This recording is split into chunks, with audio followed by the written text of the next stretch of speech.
청년 대국민 소통장 청국장 41회를 지금부터 시작합니다. 네, 그 연휴 동안에 다들 뭐 하셨어요? 이번에?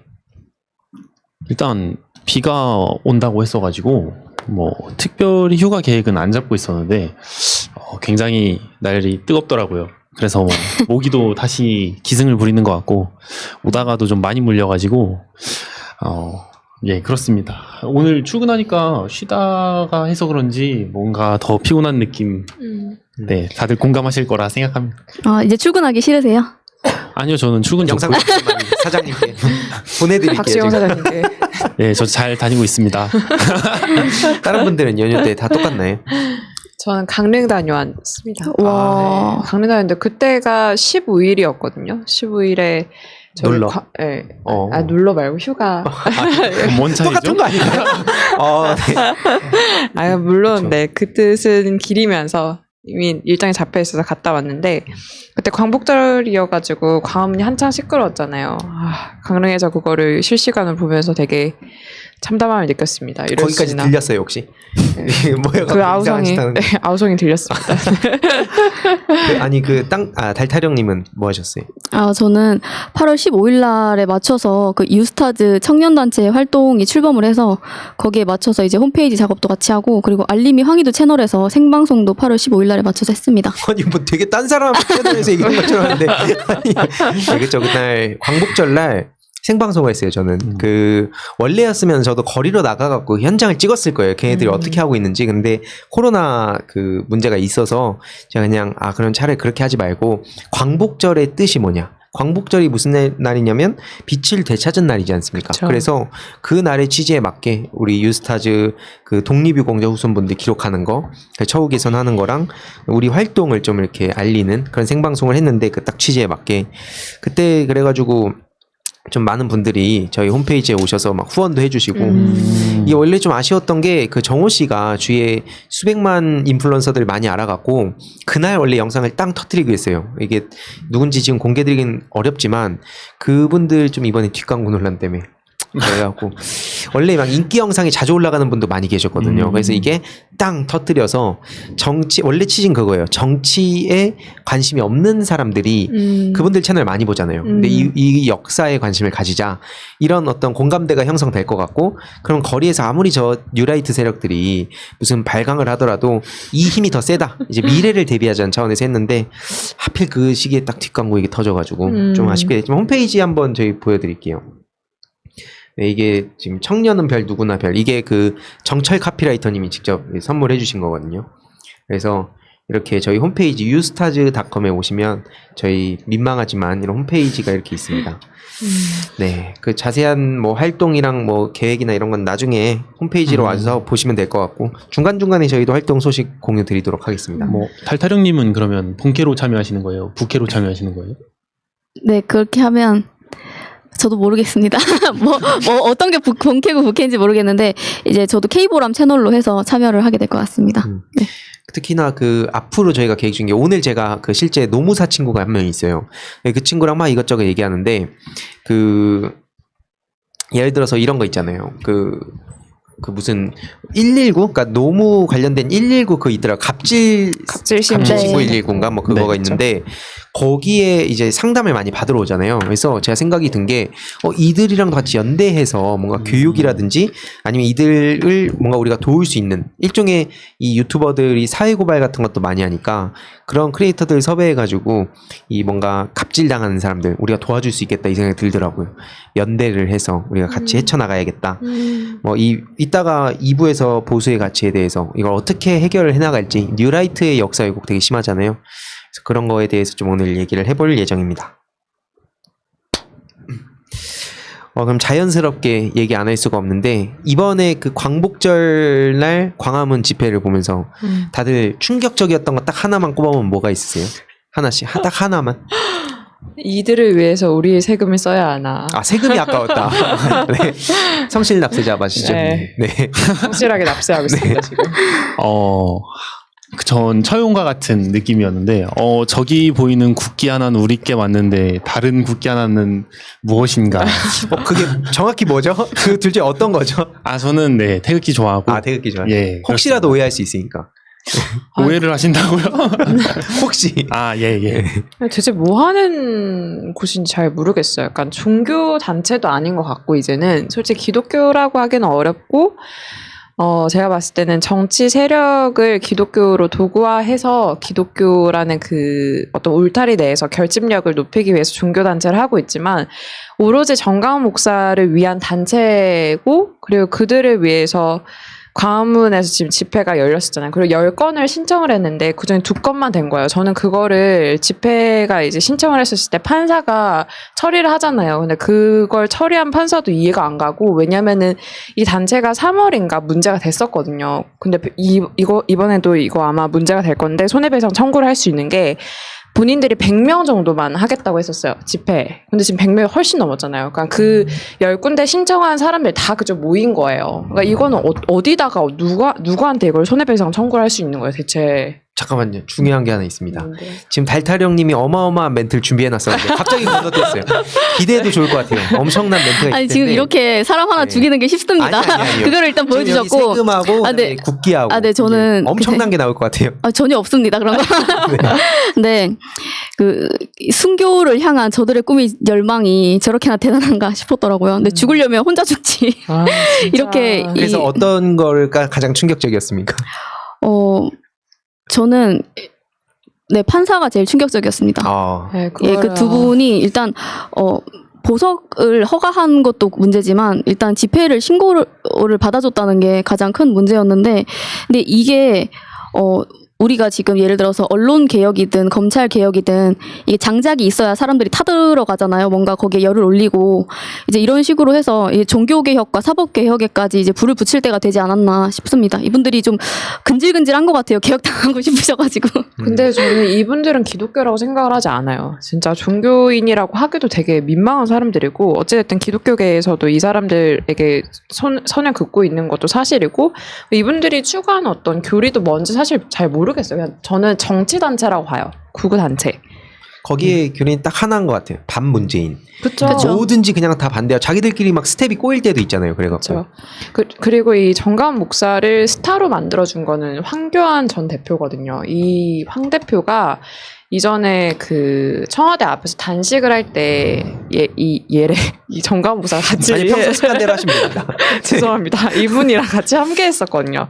그때 이 정강훈 목사를 스타로 만들었어요. 약간 그때 당시에는 자유한국당 이꼴 황교안 이꼴 정강훈이었어요. 지금은 뭐 총선 전후로 좀 손절당해가지고 기독자유당인가 뭐 따로 만들어서 김문수 지사랑 같이 함께하고 그랬었잖아요.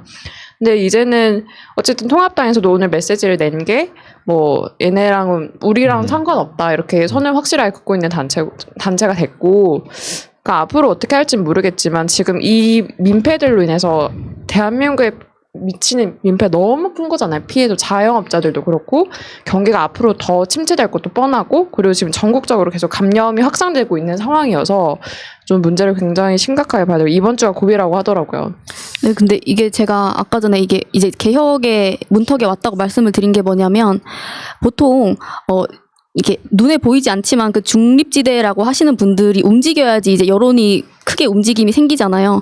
근데 이번 일을 계기로 해서 진짜 정치권에 오히려 관심이 없는 분들이 자기의 일상이 진짜 무너지는 일이 생기지 않았나 이런 생각이 들거든요. 그분들이 진짜 저는 분노를 좀 느끼셔야 된다고 생각을 해요. 왜냐하면 평소처럼 자기들 그냥 마스크만 썼지 한동안은 굉장히 평화로운 일상을 저희가 누리고 있었는데 그런 걸 다 무너뜨려 버렸으니까. 그러니까요. 네. 한동안 진짜 잠잠했었잖아요. 이번 사건 전으로 되게 잠잠했다가 이번에 광화문에서 터지고 나서 전국적으로 지금 문제가 되게 많이 완전 다 퍼지고 있는 상황이잖아요. 여의도는 거의 뭐 폐쇄 직전이고, 그러니까 이번에 다시 뭐 그 정세균 총리가 뭐 교회 이거 다시 메시지 냈긴 하던데, 그러니까 이전으로 3월 달로 다시 돌아간다고 생각하니까 정말 막막한 거예요. 내가 왜 이때까지 사람들이 다 잘 지켜왔던 거를 이 사람들로 인해서 모두가 다 피해를 받아야 되나? 그리고 이분들이 그 코로나 검사 받고 하는 거 다 저희 세금이잖아요. 왜 우리가 이분들을 위한 세금을 써야 되나 이런 생각도 들고. 구상권을 청구를 해야겠죠. 네, 그렇죠. 이건 손해배상 청구를 해야 됩니다.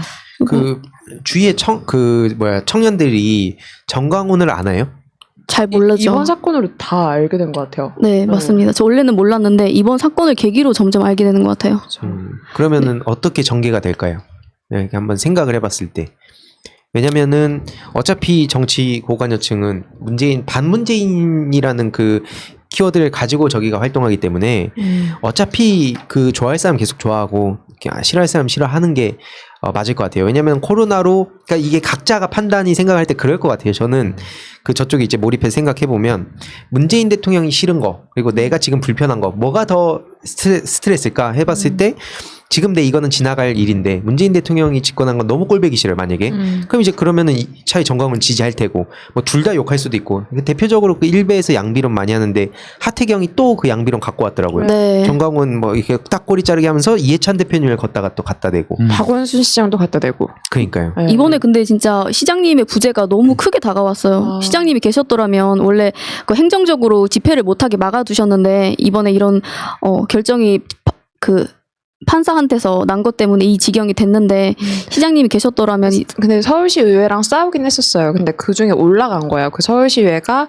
그거를 허가를 안 했는데 허가를 안 해서 그 판사 쪽에 맨 마지막 결정권을 줬는데 그렇게 된 거예요. 어쨌든 서울시 의회는 박 시장님의 어떤 부재 속에서 나름 열심히 한 거는 같아요. 약간 할 수 있는 건 다 했는데 어쩔 수가 없었나 봐요. 또 근데 박 시장님의 그 존재가 주는 어떤 영향력 이게 크긴 하죠. 그게 예, 또 막 맞습니다. 언론으로 계속 시장님께서 말씀하셨더라면 적어도 이렇게까지 안 되진 않았을까. 옛날 그 조원진 때도 한번 이런 비슷한 일이 있었는데 그쵸. 그러니까 특히나 이 상황에 그 참 시장님의 부재가 많이 느껴졌는데 그런 생각이 들어요. 뭐냐면 최근에 저도 이제 저희 고모가 그 이 방송 보실 수도 있겠구나. 고모 영상 편지. 영상 고모한테 영상 편지 하나 보내놓을 것 같고 저 잘 먹고 잘 지내고 네, 안 뵌 지 오래됐으니까. 네. 편지 한번 해주세요. 저희 사랑합니다. 저희 고모랑 같은 비슷한 연배에 계신 분들이 그 교회 다니시는 분들이 그런 저희 어머니한테 이렇게 카톡도 보내고 하실 수 있을 것 같아서 네. 그러니까 지금 교회에서 그런 얘기가 좀 돈대요. 이걸 꼭 보라고. 그래서 그 내용 보면은 이제 또 보니까 또 뭐 태양광 때문에 이번에 물난리 났다부터 시작해가지고 보니까 저쪽 얘기예요. 근데 그거는 아닙니다. 지금 이걸 보면서 교회 다니는 분들이 다 그렇다는 게 아니라 잘못됐다는 게 아니라 그렇게 이용하는 사람들이 잘못된 거잖아요. 그렇죠. 어떤 신앙심을 갖다 정치적으로 이용하고 그러니까 종교를 정치에 개입시키는 게 진짜 나쁜 건데 아직까지도 저렇게 뭔가 추앙받고 이거는 바로 잡아야 된다고 생각을 하고 맞아요. 근데 진짜 무서운 건 이거에 대한 대안에 대해서 이제 저는 생각을 해봤을 때 너무 깝깝한 거예요. 뭐 젊은 청년들이 이거에 대한 이 전략으로 막 세뇌당할 것 같진 않아요. 거기는 이제 일베나 이런 다른 파트 영역이 전 나뉘어 있다 보거든요.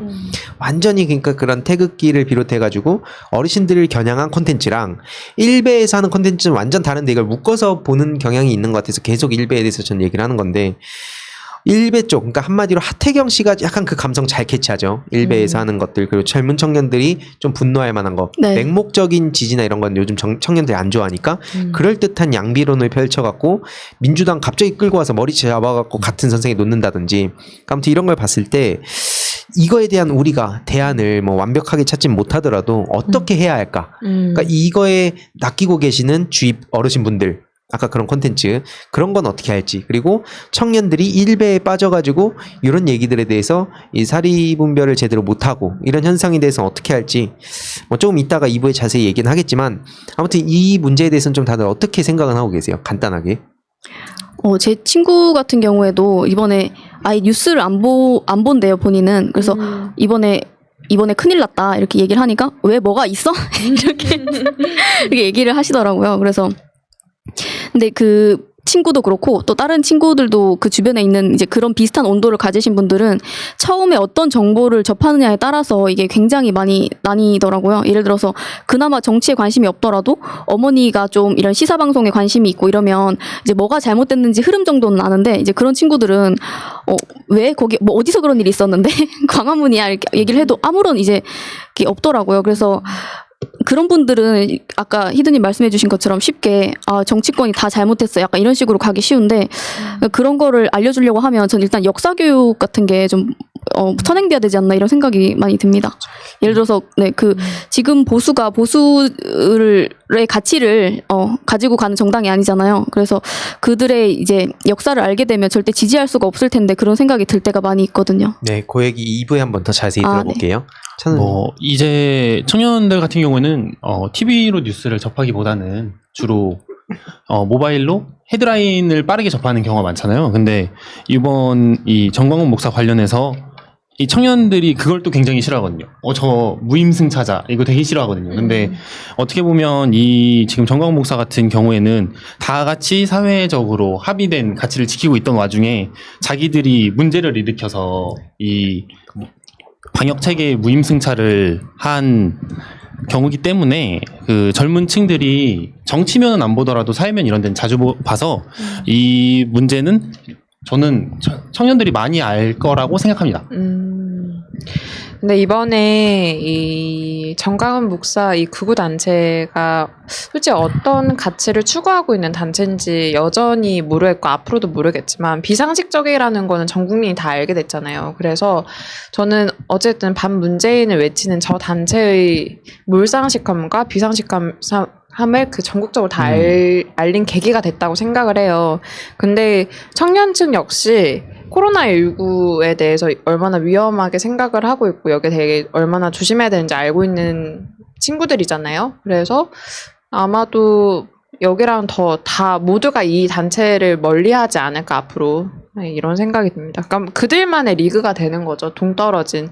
그러니까 현실 감각이 없고 굉장히 민폐를 끼치는 단체로 이제 낙인 찍히는 어떤 계기가 된 시점이라고 생각을 합니다. 아니 근데 땅땅님께서 교회를 다니시는 분이시잖아요. 네. 근데 제가 듣기로 이렇게 교회를 다니시는 분들은 목사님이 앞에서 어떤 얘기를 하면 비판적으로 수용하기가 굉장히 어렵다고 하더라고요. 처음에는. 근데 그거를 교회 다니시는 분 입장에서 혹시 어떤 지점에서는 내가 이거는 좀 비판적으로 수용할 수 있겠다 이런 게 있나요? 근데 일단 이게 확실하게 분리가 되는 게 종교와 정치 분리가 되어야 돼요. 근데 기독교가 추구하는 사상 중에 되게 보수적인 관점이 많아요. 예컨대 동성애 금지, 낙태 금지 이런 사안들이 있잖아요. 그런 아젠다에 대해서는 기독교에서는 추구하는 가치가 있죠. 그거는 어떻게 보면 말씀이라고 생각을 하니까. 그런데 지금 이 단체가 하는 거는 솔직히 교리와도 맞지 않고 그리고 무엇보다 기독교의 가장 제가 종교 얘기를 하는 건 좀 그렇지만 기본은 이웃사랑이거든요. 근데 이 사람들은 전혀 그렇지 않잖아요. 약간 이거는 교리로도 볼 수 없고 그냥 진짜 종교 단체라고 보면 될 것 같아요. 그리고 그 말씀에 대해서 어떤 정치적인 얘기를 하는 목사님은 저는 그거를 이렇게 목사님이라 생각하지 않고 그냥 정말 어떤 신앙심을 제대로 알려주시는 그런 분들이 더 많죠. 기독교계에는 훨씬 많죠. 네. 일베에서도 좀 재밌는 게 그렇게 흔하게 이렇게 분열이 되진 않거든요. 평소에 그러니까 장난식으로 막 서로 싸운 거 이런 거 말고 진짜 이게 감정이 격해지는 경우가 많이 없는 것 같은데 이번에 좀 나뉜 것 같아요. 특히 일장기 얘기 바로 또 하겠지만 정광훈 씨에 대해서도 평가가 좀 나뉘는 것 같아서 좀 신기하다. 이 지점을 좀 잘 파고 들어보면 또 될 수 있지 않지 이렇게 좀 뚫을 수 있는 부분이 있지 않을까 하는데 일장기에 대해서는 좀 다들 어떻게 보셨어요? 당연히 말도 안 되죠. 이게 무슨 저분들은 다른 나라 독립운동을 하는 건가 이런 생각이 막 들더라고요. 아니 8월 15일 날에 다른 날도 아니고 진짜. 이거를 진짜. 어떻게 코 올리신 거예요? 네. 콧물이 갑자기 죄송합니다. 콧물이 나네. 그 정도로 충격적인 장면이에요. 네. 근데 오히려 옳다구나 잘 됐다 생각했어요. 어느 정도는. 왜냐면 이게 안 나왔으면 좀 애매한 부분이 있었을 텐데 본인들 그냥 토착을 외구다. 스스로 이제 거니까. 인증을 한 거니까 잘 됐다 생각했죠. 네. 지금 또 어떻게 보면 친일파에 대해서 지금 광복 회장님도 엄청난 공격이 들어가고 있더라고요. 근데 사실 메시지에 대해서 이렇게 부정하는 사람들도 있고 또 메시지는 맞지만 메신저를 공격하는 사람도 있고 되게 다양한 상황인데 어쨌든 그거는 공감대가 많이 있는 것 같긴 해요. 친일파를 그때 제대로 청산하지 못한 대가를 지금 이제서야 치르는 것 같다.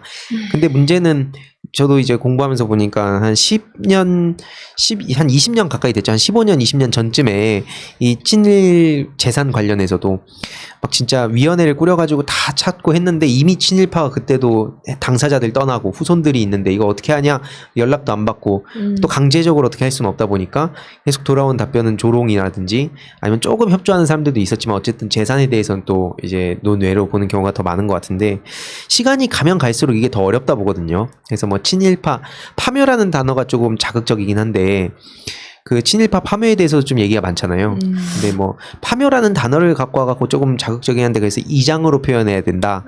뭐 이런 얘기도 있고. 근데 확실한 건 그게 진짜 공감이 왔어요. 다른 거 다 떠나서 이 영혼이 만약에 있다면 이거 어떻게 이거를 볼까? 그 눈을 뜨고 볼 수 있을까? 이 상황을 전 도저히 감당이 안 될 것 같아요. 근데 이게 언론이나 정치권에서 약간은 이걸 이분법적으로 갈라치기 하려고 하는 부분이 어느 정도 있다고 생각이 되는 게 파묘든 이장이든 어떤 식으로 표현을 하든 그게 굉장히 정당한 거고 거기에 있어서는 뭐 다른 이견이 없다고 봐야 되는 게 맞다고 생각을 하거든요. 이게 뭐 파묘라서 자극적이니까 이거는 국민들을 뭔가 이분법 이거 뭐지? 갈라치기 하는 거고 그런 이슈를 만들어내서는 안 된다. 이게 국민 화합이 안 된다. 이런 식으로 얘기하는 게 굉장히 저는 좀 프레임이라고 생각을 해서 오히려 그거를 이게 너무 당연한 건데 친일파가 거기에 묻힐 장소가 아니기 때문에 파내는 건 당연한 건데 이걸 여론을 좀 세게 만들어 주실수록 오히려 이런 일들이 쉽게 된다 생각하거든요. 네. 그래서 이번에 그거 보셨어요? 나경원 씨 논란. 또 나경원? 항상 논란이시죠, 그분은. 나경원 씨 논란 못 보신 분 있으면 제 유튜브 오시면 됩니다. 오늘도 아까 그 KBS 주진우 라이브 하고 오는데 마지막에 저 끝나고 나가는데 댓글에 하이드님 그래서 나경원 근황은요 계속 묻는 거예요. 나경원 씨 논란. 좀 알려주세요. 제가 어떻게 다뤘습니다. 어떻게 아니 좀 재미있는 제가 조사를 했어요. 광복절 때 하도 열받아갖고 간단한 설문조사를 하나 했는데 그 일본에 가장 충성하는 것 같은 사람은 정말 순수하게 제가 이 설문조사를 했거든요. 그래서 1번은 나경원, 그다음에 곽상도, 이명박, 박근혜, 아베 이렇게 5명을. 아베. 네. 저는 아베 뭐? 이게 퍼센트가 진짜 충격적인데 35,000명이 투표 참여했거든요. 와. 근데 나경원이 당당하게 79% 지금 기준. 아베가 충격적이에요. 아베가 꼴찌했어요. 아 그래서 지지율이 그렇게 낮구나 아베가. 일본에 아베 충성을 국가해야 하셔야지. 아베 요새 아프대요. 네, 요새 아프대요. 아베 아파서 지금 떨어진 건가요? 요새 많이 아프대요. 코로나 아니, 때문에 그렇고. 아니 아베가 꼴찌할 줄은 상상도 못했는데 아베가 꼴찌하고 나경원 씨 압도적으로 1등했는데 그래서 나경원 씨 논란이 지금 굉장히 커지고 있습니다. 그때 무슨 제사 가지 않았어요. 갑자기 생각이 안 나. 자위대 행사에 그 50주년 그 국내에서. 네, 그때 갔었잖아요. 그렇죠. 또 제가 그래서 광복절 때 하도 열받아갖고 나경원의 막말 논란 이거를 다 정리했거든요. 한 장 표로. 이것도 나중에 한 장이 정리가 안 되지 않아요? 일단 막말하고 그런 논란을 아주 짧게 한 줄로 요약했는데 글자 7포인트로 하면 됩니다. 엄청 글 줄이고 해가지고 막 친일 논란부터 막 일배 또 여러 가지 막 노무현 전 대통령 아방궁 논란도 있었고 정말 많습니다. 이게 그냥 갑자기 여담이지만 나경원 의원이 그때 작년에 어떤 집회에서 달땡 뭐 문땡 이 표현 썼잖아요. 그러고 그게 무슨 뜻인지 몰랐다 이렇게 잡아뗐었잖아요. 네. 아니요, 그게 아니고 그 뭐지 이렇게 다른 뜻으로 자기는 다른 의도로 했다고 그렇게 얘기했어요. 네. 맞아. 그렇게 얘기했던 것 같다. 맞아. 그래가지고 그냥 정확하게 본인은 그 뜻을 잘 몰랐다는 거잖아요. 그치. 그래가지고 그걸 딱 보면서 황교안 대표와 둘이 이제 쿵짝이 잘 맞았었는데 황 대표는 좀 약간 진짜 몰라서 좀 좀 버리해 보이는 그런 면이 있었고 이 사람이 그냥 농락하는구나 국민을 그 생각을 제가 했었어요. 둘의 차이점. 둘 다 바보 같은데 둘의 차이점은 그거. 한 명은 지능범이다. 황교안 씨 약간 머리도 삭발해서 좀 꺼벙해 보이는 건 있는데 맞아요. 네. 왜 그러세요? 본인은 율브린너라고 굳게 믿고 있는데. 아니 진짜 웃겨. 그분도 참 대단한 것 같아요. 이게 와 사람이 저렇게까지 망가질 수 있나. 아무튼 나경원 씨 논란은 빼놓을 수가 없어요. 왜냐면 이게 이거를 그러니까 참 지겨울 수도 있는데 나경원은 지금 제대로 처벌도 안 받고 그 어떻게 보면은 패스트트랙도 어떻게 그러니까요. 그것도 황교안 씨하고 자기네들만 당비 지원받고. 그러니까 그러니까 그것도 있는데 그 자유한국당에서 같이 도와줬던 보좌관들 다 팽시키고 그냥 습성이에요. 그러니까 의원들까지 인간성. 열받았잖아요. 오죽하면 우린 뭐냐 이러면서. 근데 나경원 씨 같은 경우에는 그래서 제가 저한테 뭐 어떻게 지내는지 물어보시는데 제가 근황을 알진 못하고 서울시장 준비하고 있고 이 여태까지 그걸 쫙 정리하는데 의혹 제기 관련해서 제가 쭉 내용을 정리하는데 이게 쉽지가 않아요. 그건 한 장이 안 되겠더라고요. 근데 중요한 것은 지금 아직 공개하기가 어렵지만 반격이 이제 준비가 거의 지금 세팅이 됐어요. 원래 이번 주 중에 좀 곽모 씨 그분부터 시작해가지고 몇 가지 준비 중인데 민주진영에서도 조만간 좀 들려드릴 소식이 하나 있을 것 같습니다. 오, 현피를 뜨러 가시나요 이제? 현피. 그거는 비밀입니다. 아무튼 네. 네, 나경원 씨가 굉장히 논란이 됐어요. 네, 다들 모르셨을까봐 엄청난 논란이 됐다. 내년 서울시장 나오면은 괜찮을까요? 저 그 지금 미래통합당에서는 무조건 본인들이 이길 거라고 생각을 하고 있대요. 네. 뭐 어떻게 될지 모르겠지만 어찌됐든 이 모든 이유가 민주당의 어떤 유책 사유로 일어난 일이기 때문에 무조건 우리가 된다 이렇게 확신을 하고 있는데 그중에 여자 의원 그러니까 여성 정치인들을 앞세울 거라는 얘기들이 많더라고요. 그중에 한 명이 나경원 의원이고 그리고 윤희숙 의원 그리고 조은희 서초구청장 이렇게 뭐 얘기가 나오고 있기는 하더라고요. 일단 저는 나머지 둘은 사실 관심이 없고 나경원 전담마카 아니 용산에 이사 왔대요 또 제가 용산 사는데 아니 왜 또 용산으로 와가지고 도대체 아니 지긋지긋해요 진짜. 그거 생각나요. 저번에 용산에 잠깐 황 대표 막 나오네 만에 이랬을 때 엄청 싫어했었잖아요. 진짜 숨이 막히는 거예요 여기에. 왜냐면 또 그래도 황 그때 당시에 좀 어느 정도 인지도도 있었고 좀 이게 영향력도 있다 보니까 굉장히 걱정했는데 알아서 구렁텅이로 가시더라고요. 그렇죠. 아무튼 나경원 씨에 대해서는 꾸준히 제가 나중에 그 즐거운 정치 법률 교실도 한번 즐겁게 가보려고요. 오, 어떻게 재밌겠다. 즐겁게 정치와 법률 그 교실로 나경원 정치 법률 이 세 가지 키워드가 즐거운 게 없는데 즐겁게 즐거운데요? 교실을 만들었대요. 그래서 제가 즐겁게 저도 한번 어떻게 하면 그 비법을 받으려고 한번 가보려고 합니다. 반갑게 맞이해 주실 거라 생각합니다. 네, 아무튼 바로 그 보수의 가치에 대해서 좀 얘기를 해봐야 될 것 같아요. 그래서 일단 이거는 이번 주제 여기까지만 하도록 하겠습니다. 네, 그 보수의 가치 이거 얘기하면 진짜 하루 왼종일 시간이 걸릴 것 같은데 24시간도 그렇죠. 24시간 동안 할 수는 없지만 네. 좀 보수의 가치에 대해서 각자 좀 어떻게 생각하세요? 보수란 무엇인가? 보수가 다들 뭐라고 생각하세요?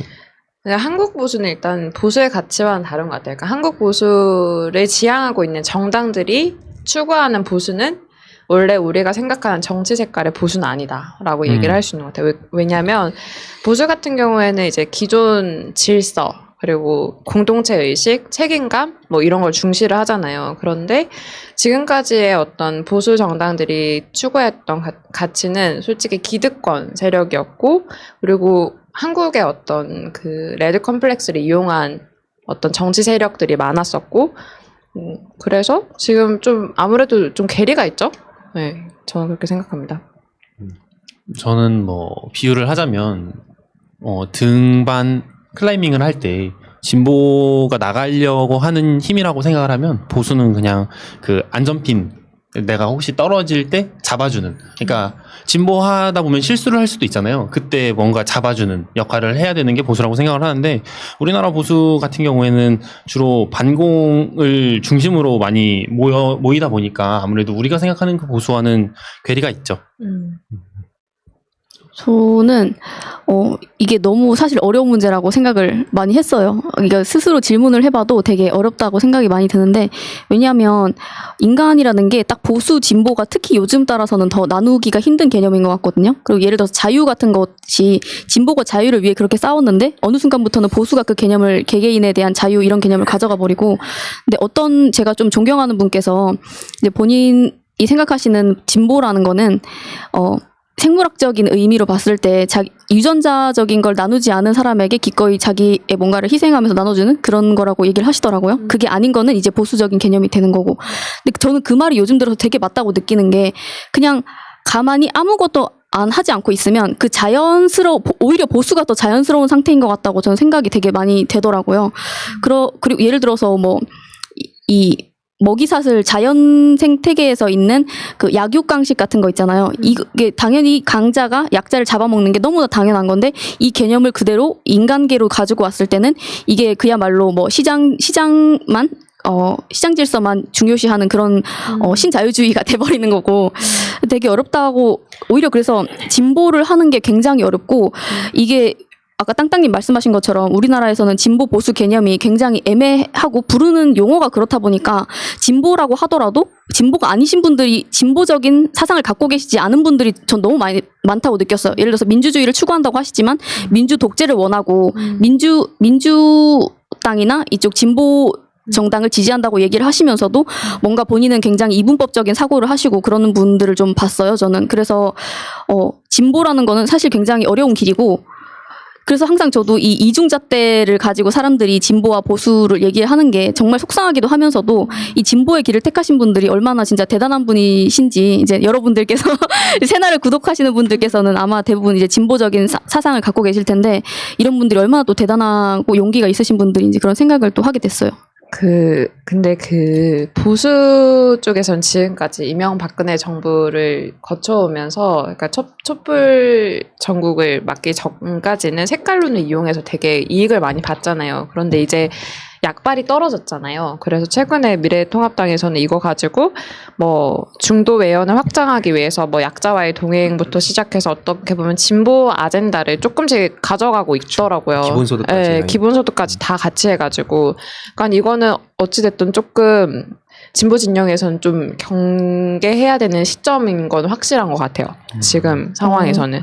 그러니까 본인들이 지지율이 지금 이렇게 거꾸로 되어가고 있는 상황에서 이제 어떻게 보면 탄핵 정부에서 제일 큰 지지율이 있다는 건, 물론 뭐 여론조사는 거품이라고 저도 생각을 하거든요. 그런데 어느 정도의 좀 효과는 본 거라고 생각을 해요, 통합당이. 그래서 이 시점에서는 좀 미래통합당이 지금 잘 어떻게 보면은 진보 아젠다를 조금씩 가져가면서 좀 우위를 택하고 있다, 이런 생각이 들어요. 근데 그러니까, 예전부터도 저는 진보 아젠다라고 하는 거 되게 그것들이 보면은 사람들이 그냥 봤을 땐 굉장히 이상적이고 좋은 것들이란 말이에요. 근데 그것들을 옛날부터 자기들 정책이나 공약으로 많이 내세웠었어요, 제가 알기로는. 그래서 이게 오히려 니네가 우파인데 왜 이런 거를 니네 걸로 넣었어라고 할 정도로 그게 되게 많았는데.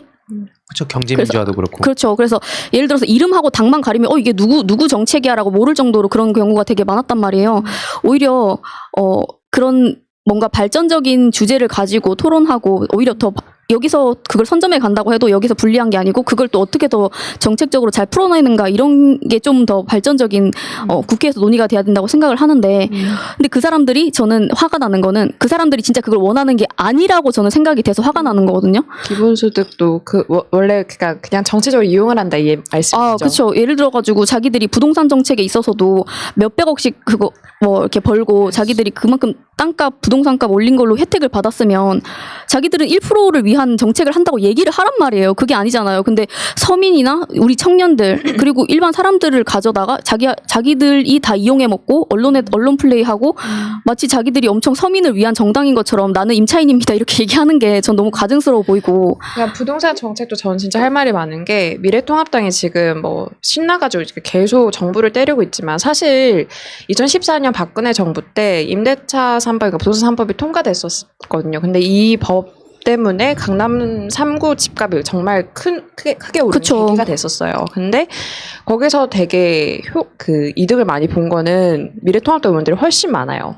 근데 지금은 그냥 이제 정권이 바뀌었고, 그러니까 정책이 지금 효과가 별로 눈에 띄지 않는다 보니까 그렇게 막 신나서 때리고 있지만 본인들의 책임도 굉장히 크거든요. 그리고 실제적으로도 이분들이 가지고 있는 부동산 이 재산이 1위예요. 박덕흠 의원 같은 경우는 288억 정도 가지고 있고, 그게 아마 부동산 금액으로는 평균 부동산 재산가가 미래통합당 20억을 가지고 있고 민주당이 9억인가 이렇게 가지고 있거든요. 의원들 평균 내면은. 애초에 그러니까 박덕흠 의원 같은 경우도 진짜 말이 안 됐던 거잖아요. 자기 상임위가 자기 특수관계인이 어떻게 그 법안을 그렇게 통과시키고 할 수가 있냐고요. 맞습니다. 네. 지금까지 보수에서 이런 지지율 하락을 겪으면 이제 중도로 좌클릭을 많이 하잖아요. 근데 박근혜 정부 때도 그렇고 경제민주화라는 좋은 어젠다를 던졌지만 안 했죠. 그리고 지금 기본소득 같은 경우도 기본소득 어젠다 자체가 진보는 아니에요. 그쵸. 이 기본소득을 어떻게 하느냐에서 진보랑 보수가 나뉘는 거지, 기본소득 자체는 오히려 유럽 우파 쪽에서는 그 작은 정부를 지향할 수 있기 때문에 복지 정책 있는 걸 다 없애고 기본소득 하자 이런 마인드여서 오히려 기본소득 같은 경우에는 이 디테일에서 진보랑 보수가 갈리는 건데 마치 기본소득을 전면에 내세우면서 우리가 중도로 넘어오는 합리적 우파를 자처하는 것 같은 지금 상황인 거죠. 근데 미래통합당이 솔직히 말하면 한계가 있어요. 그러니까 본인들이 아무리 좌클릭을 한다고 해도 인정하지 않고 있는 세력들이 있잖아요. 그러니까 콘크리트 세력, 아까 저희가 말씀드렸던 태극기 집회 이런 사람들에 대해서 확실하게 선을 못 그으면 이 사람은 두루묵이에요. 그리고 박근혜 탄핵에 대해서 확실한 사과를 해야 되는데 이것도 당내에서 얘기가 많고, 그리고 최근 저희가 지금 좀 있으면 얘기할 유라이트 세력에 대해서도 안에서 정책 같은 걸로도 얘기를 하고 토론을 하고 아직도 건국절 이런 거 얘기하고 있거든요, 의원이. 그러니까 이런 부분에서 확실히 짚고 넘어간 후에 중도가 어떤 아젠다를 가지고 있는지, 그리고 국민들이 원하는 어떤 이야기가 뭔지를 확실히 얘기를 해야지 그냥 어물쩍 넘어가봤자 다시 통합당은 다시 제자리로 돌아갈 겁니다. 통합당이 지금 그래서 통합당이 뭔가 보수 정당이 이제 진보적인 거나 합리적으로 변하는 거는 사실 기대하지 않아요. 그냥 그 당이 없어지고 나서 이제 민주당이나 그 당을 제외한 당들이 뭔가 좀 이렇게 분화되고 해가지고 거기서 이제 보수 진보 이런 당, 거기서 더 진보 이런 당들이 나눠져야 되지 않나 그렇게 생각돼요. 일단 뭐 하도 치열하게 얘기를 해서 제가 얘기 안 했는데 아니 다 아마 아실 거예요. 이 얘기들에 대한 그쵸. 비판, 답답함 느끼실 텐데 특히 이제 젊은 청년들도 여기에 이제 빨려가는 것도 심각한 문제죠. 이제 우리가 어떻게 해야 될까요? 그러면 청년들이 아니면은 그러니까 뭐 예를 들어서 우리가 뭘 어떻게 하면 좋을지 아니면 이걸 보시는 분들이 이렇게 해주셨으면 좋겠다라는 얘기들이 좀 오가면 이 방송을 이제 끝까지 지금까지 보시는 분들도 아 이거 잘 봤다 생각하실 텐데 이거 방송 이렇게 보시는 분들 아시겠지만 방송 보면 화나고 끄고 더 열받거든요. 내가 이걸 왜 봤을까? 그러니까 모를 때는 속편해요, 솔직히. 모를 때 그냥 내가 그러니까 관심 끄고 정치 이 무관심, 정치 혐오층이 그렇게 생겨나는 거라 보거든요. 그러니까 이제 극단적인 자꾸 자극적인 얘기를 해서 기득권들이 계속 이 재집권하려고 하는 건데 결국에는 우리들이 뭐 완벽한 정답을 찾을 수는 없겠지만 그러면은 우리가 그래도 뭐라도 해야 될 텐데 좀 다들 생각해 본 거 있으세요, 평소에? 일단은 언론이 개혁이 안 되고 있잖아요. 근데 언론이 굉장히 이 중요한 역할을 하는데 그게 안 되니까 이런 대한 언론인 새날이나 다른 여러 진보 매체들이나 이런 구독해 주시고 일단 좋아요를 좀 눌러주셨으면 좋겠고, 그리고 지금 예를 들면은 지금 지지율 내려간다, 뭐 크로스 된다 이런 얘기가 계속 나오고 있잖아요. 근데 그런 거를 너무 안 믿는다 안 믿는다 이런 개념으로 얘기하기는 좀 힘들지만 그거를 좀 비판적으로 보셨으면 좋겠는 게, 예를 들어서 부동산 정책 때문에 지금 이거 지지를 철회한다라고 하는 거는 이제 부동산 정책을 펼치기 전에 예를 들어서 있던 데이터를 가지고 설문조사를 했다거나 이런 보이지 않는 디테일들이 많이 있는데 이런 거에 그대로 지지율 떨어졌다, 아니면 지금 위험한 건가, 다른 사람들이 다 지지를 철회하나, 지금 정부가 뭔가 잘못하고 있는 건가라고 생각을 하시는 게 저는 좀 그렇게 안 해주셨으면 좋겠어요. 그러니까 보시는 분들 개개인이 예를 들면 독립운동 하는 거 굉장히 힘들었고 민주화 운동 하는 거 굉장히 힘들었잖아요. 근데 지금은 그런 걸 하는 시대가 아니니까 개개인들이 주변에서 어떤 분들이 잘못된 얘기를 하시면 좀 이렇게 알려주시는, 독립운동은 못했지만 이런 걸 알려주시는 거 정도는 해주시면 고맙겠다라는 생각이 많이 듭니다. 네.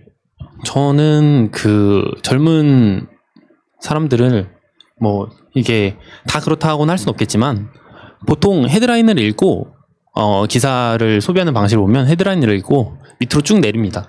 그래서 댓글을 보는데 댓글의 가장 상위에 있는 3개 정도가 가장 중요한 그 기사 내용을 압축할 수 있는 댓글이라고 생각을 해요. 그래서 뭐 기사가 문제가 있다. 근데 그 밑에 내려보면 괜찮은 답이 있다. 그러면 오히려 기사보다 댓글을 더 신뢰하는 경우가 있거든요. 그래서 그 귀찮겠지만 기사 같은 거 볼 때 열받는 거 잠시 멈추고 그 밑에 정정한 댓글들이 있으면 그 댓글들을 상위로 노출시키는 게 저는 우리가 할 수 있는 가장 간편하면서도 효과적인 방법이라고 일단 생각을 하고, 그런 식으로 해서 그 어떤 여론의 쏠림 현상이나 여론이 어떤 몰고 가는 방향으로 안 가도록 하는 게 중요하다고 생각합니다. 저는 어떻게 보면 진보의 가치를 보고 청년들이 딱 여기에 꽂히면 딱 이렇게 자연스럽게 다가오지 않을까 생각이 들어요. 그러니까 진보 아젠다 중에 큰 것들이 노동, 뭐 인권, 환경 이런 문제들 있잖아요. 근데 이런 문제들은 오히려 지금 가지고 있는 보수층의 그 지지 세력보다 청년 세력들이 더 매력을 느끼는 아젠다라고 생각을 하거든요. 인권 같은 문제들은 더더욱. 그리고 이게 결이 맞닿아 있잖아요. 제가 학생 때였을 때를 생각해봐도 한없이 약자잖아요. 저는 조금 그러니까 사이드에 있는. 근데 이 사람들을 위한 정책을 펼 수만 있다면 이걸 지지하는 층, 뭐 민주당, 뭐 정의당, 뭐 이 왼쪽에 있는 정당들을 자연스럽게 이 청년들을 포섭할 수 있지 않을까. 이 정책이 되게 섹시하게 나오면은 그런 생각을 했습니다. 근데 뭐 저희가 하는 데는 이런 정책들을 좀 더 많이 알릴 수 있고 뭐 공부하는 방향이 있지 않을까 생각합니다.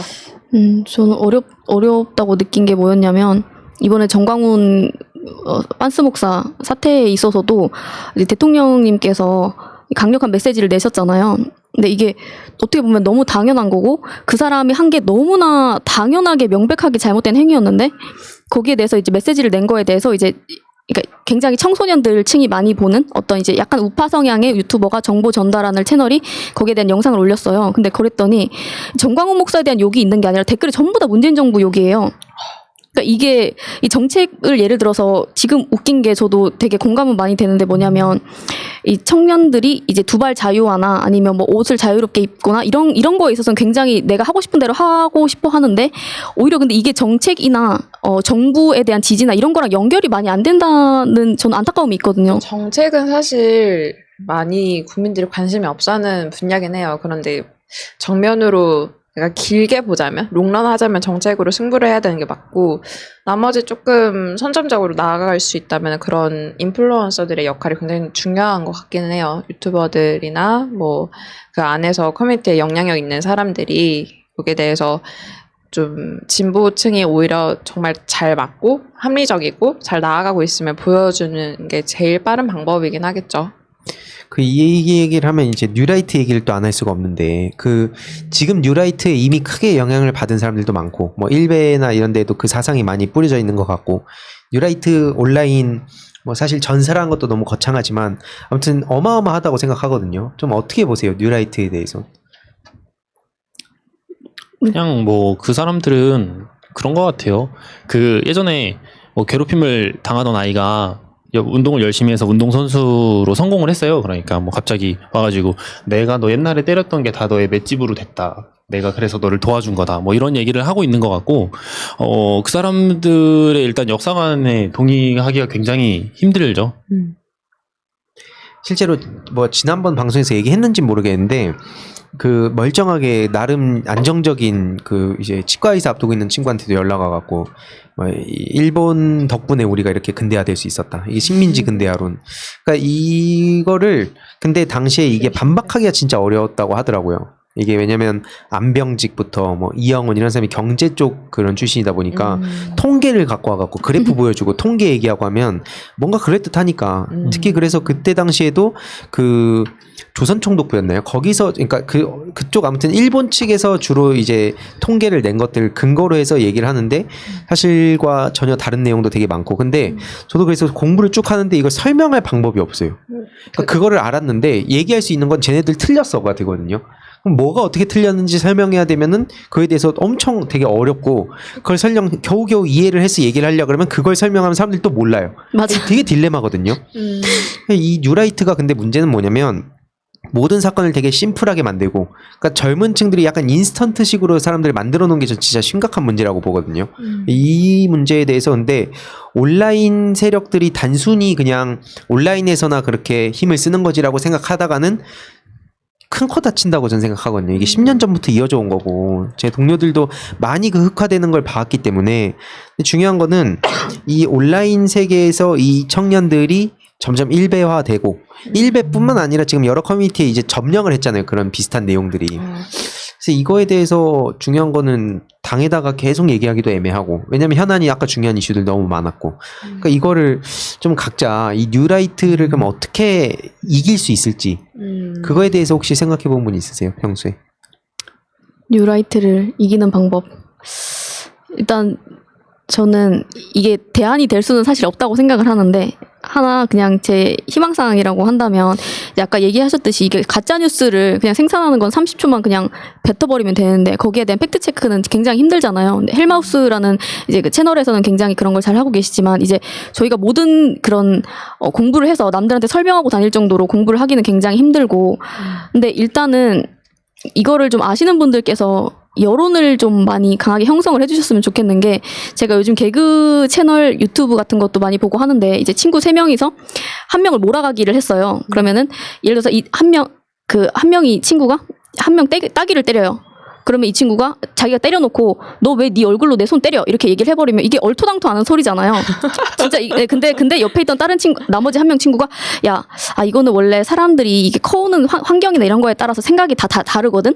근데 이게 다 누구 입장에서 보느냐에 따라서 이게 좀 다 얘기가 다르게 할 수가 있어. 근데 내가 가만히 보니까 네 얼굴이 잘못했네. 약간 이런 식으로 얘기를 해버려요. 근데 이게 저는 되게 이 문제랑 되게 비슷하다고 봤던 게 뭐냐면 누가 봐도 명백하게 잘못된 쪽은 저쪽에 있는데 우리가 자꾸 마치 이 언론이나 아니면 이 뉴라이트 세력들이 그거 막 이건 표현의 자유잖아. 아니면 이건 어떻게 보느냐에 따라서 다른 문제야라는 식으로 자꾸 끌어와가지고 얼버무리고 뭔가 되게 흐지부지하게 그걸 만드는 것 같아요. 그래서 이게 분명하게 잘못됐다는 거를 개개인들이 인식을 좀 가져 주시고 예를 들어서 누가 그 얘기를 했을 때 이거 굉장히 틀린 거야라는 여론을 좀 만들어 주시면 어떨까 저는 생각했습니다. 근데 이게 어려울 것 같기는 해요. 저도. 다른 분들은 희두님은요? 저 이따가 얘기할게요. 제 생각.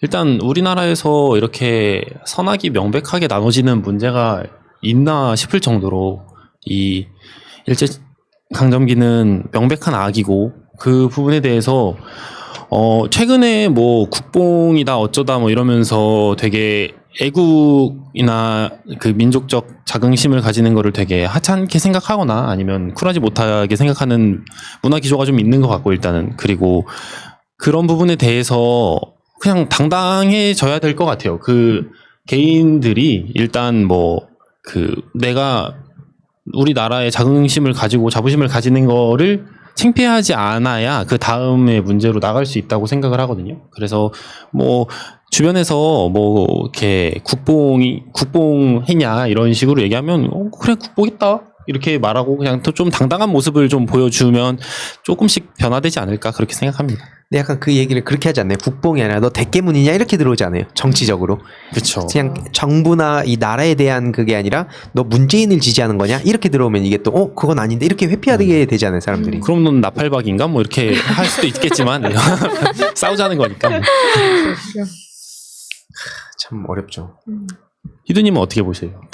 저는 이거에 대해서 맨날 방송에서 계속 떠들어갖고 또 얘기하면 아마 몇십 분 갈 것 같지만 일단 첫 번째 단계는 전 그거라고 봐요. 아이들이 오프라인 강의가 무조건 필요하다. 그리고 지금 조국 전 장관님 얘기를 계속하지만 이게 민주진영에 반격이 없었어요 여태까지. 그래서 표현의 자유라는 이유로 이 되게 관용 이게 좀 미덕이 되던 사회여가지고 용서해 주는 게 마치 대단한 성인 군자고 그게 진리로 있었는데 전 이게 흐름이 바뀔 수밖에 없다 보거든요. 그 결과가 지금 일배 양성 엄청 되고 그래서 이번에 조국 전 장관 기점으로 저는 계속 이거를 막 표로도 정리하는 이유가 뭐냐면 이제는 이렇게 가짜 뉴스를 막 뿌려대고 혹은 악플해서 막 남의 집안 그 성적인 그 따님 여성 혐오하고 그랬을 때 실제 처벌 사례들이 이제 나올 거예요 분명 조만간.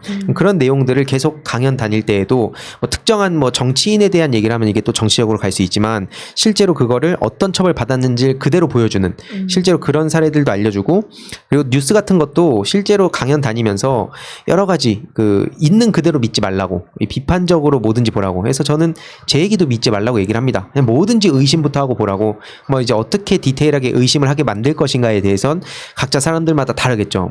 철학자를 갖고 온 사람도 있을 거고 아니면 가장 베스트는 아이들 눈높이에 아이들이 뭘 좋아하는지를 보고 게임으로 치면 게임의 어떤 사례를 보고 혹은 유튜브 주장 논란 이런 걸 보여주면서 이런 거 실제로 뒤에서는 다 저렇게 안 해 하면 이제 아이들이 맹목적으로 이 눈에 보이던 걸 믿다가 그렇지 않게 됐을 때 그럼 뉴스도 그러지 않을까 이런 것들을 교육을 통해서 바꾸는 수밖에 없다고 보고 그래서 근데 그 강연 다닐 때 저는 그 현장에 무슨 박사들이 가면 안 된다고 생각해요. 가면 또 이론 얘기가 나오고 또 딱딱한 얘기 나오면 애들 안 보거든요. 그러니까 진짜 현장에서 아이들이 좀 아이들과 소통할 수 있는 사람들이 가서 아이들이 많이 이제 의심할 수 있게 만드는 게 지금은 중요하다 생각합니다. 지형상 불리하는 상황이니까. 네. 전 하나 더 생각하니 한 게 뭐 유스타즈 그게 엄청 중요한 활동이라고 생각을 하고 그런 어떤 시민 운동이 활발해져야 그 독립 유공자들에 대한 기록도 활발해져야 그런 뉴라이트 세력이 없어지지 않을까 생각합니다. 유스타즈를 그래서 저희도 그 기존에 저도 NGO라든지 사회운동, 시민운동 하는 분들 많이 뵙고 많이 이렇게 조언도 구했는데 많이 이 스타일 좀 바꿔보려고 그래요. 젊은 네. 청소년들이 좀 좋아할 만하고 특히 좀 세련되게 좀 운동, 시민운동 해보려고 하고 특히 여기에 이 인플루언서들 지금 좀 개인적인 일들 때문에 좀 딜레이가 됐지만 여기에 좀 재밌는 사람들도 많이 모아가지고 유튜버들이 한번 모여갖고 좀 세상을 한번 바꿔보자 이런 기획을 좀 하고 있습니다. 네. 유스타즈 홈페이지인 유스타즈.com 청년은 별, 누구나 별. 네. 아, 근데 요즘에 이제 지지자분들 중에서도 좀 지치는 분들이 좀 계신 것 같은데 좀 다 같이 힘냈으면 좋겠습니다. 네, 아무튼 저희가 참 오늘도 막 얘기하다 보니까 시간이 빨리 갔는데 그 결국에는 나경원 씨 절대 잊어서 안 되고요. 오늘 엔딩은 그 땅땅님이 해주시는 걸로. 네. 여러모로 되게 다사다난한 주말을 보냈던 것 같은데 이번 주가 코로나 고비라고 하니 코로나 모두 조심하시길 바라고 민주당 앞으로 더 많은 지지와 그리고 더 기다리면서 좋은 모습 있을 거라 믿습니다. 네. 네, 기도하시는 줄 감사합니다. 알았어요. 아무튼 40일에 여기서 마치겠습니다. 감사합니다. 감사합니다. 현재로 저들을 물리치자.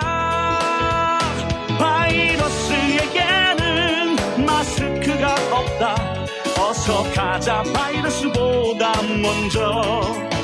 그러니 내일보다 먼저 가자. 우리들의 희망을 형제이게 하자. 설령 그것이 내일이라 해도 현재로 저들을 물리치자. 바이러스에게는 마스크가 없다. 어서 가자 바이러스보다 먼저. 바이러스에게는 마스크가 없다. 어서 가자 바이러스보다 먼저.